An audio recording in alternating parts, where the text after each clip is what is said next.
Welcome to the deep dive. Today, forget your usual magnets. We're going deep into quantum magnetometers. Yeah, these are really fascinating devices. They use quantum physics principles to pick up incredibly faint magnetic field changes. Changes that regular sensors would just miss entirely. Oh, absolutely. Classical detectors seem almost clumsy by comparison. Yeah. It's all down to things like the discreteness and coherence you find at the quantum level. Okay, so that brings us to the big questions, right? Like, how sensitive can these things actually get? Is there a limit? That's one, yes. And the other key question is, what does it really mean for a magnetometer to be quantum?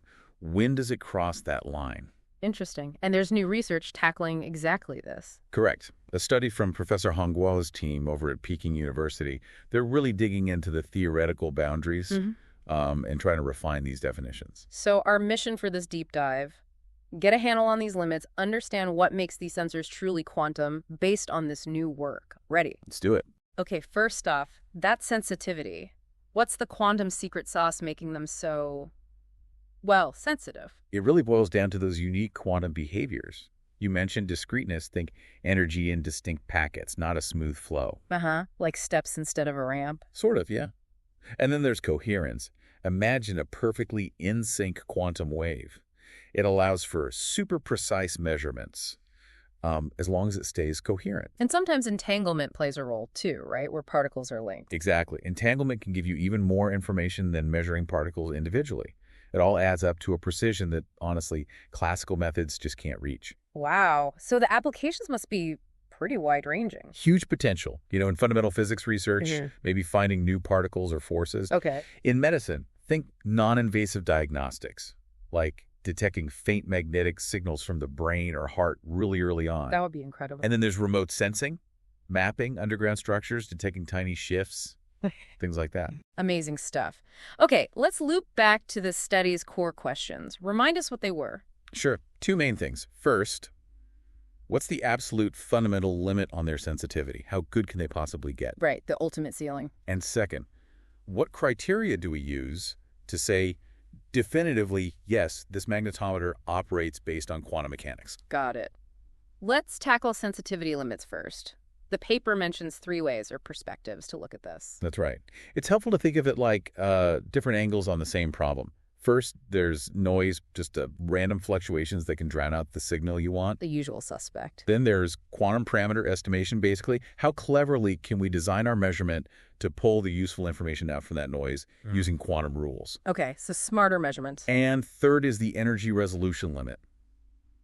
Fundamentally, how much energy does it take to even make the measurement? There's a minimum cost. And these aren't totally separate ideas. Not at all. The study shows they're interconnected. They're all ultimately constrained by really fundamental physics. Things like, the Heisenberg uncertainty principle. Can't know everything perfectly. Right, and theories about statistical estimation, how we process data, and even the thermodynamics of information, like getting information has an energy cost. Wow, okay. So these limits are deep. How does figuring out these limits help define what's quantum? Well, that's the clever part. The researchers looked at how these different sensitivity limits are tied to the specific quantum features of the device. Ah, I see. So by analyzing those connections, they could build a kind of framework. It helps determine if the high sensitivity you're seeing is really because of quantum effects, like coherence or entanglement, or maybe just really good classical engineering. So it's not just about performance, but the source of that performance. Exactly. Are you truly leveraging the quantum world, or just pushing classical limits very hard? This research helps draw that line. Which sounds pretty important, both for understanding the science and building better devices. Precisely.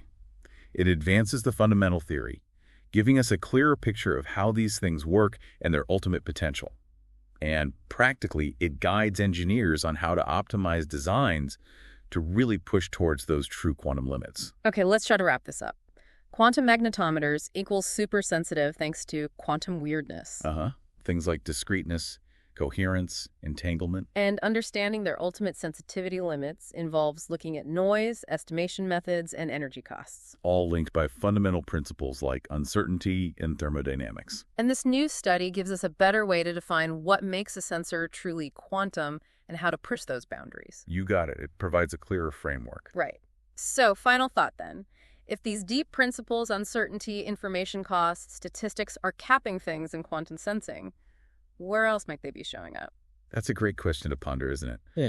What other fields, maybe ones that seem totally unrelated, might be hitting similar fundamental walls? And what kind of breakthroughs might let us sidestep them? Something to think about.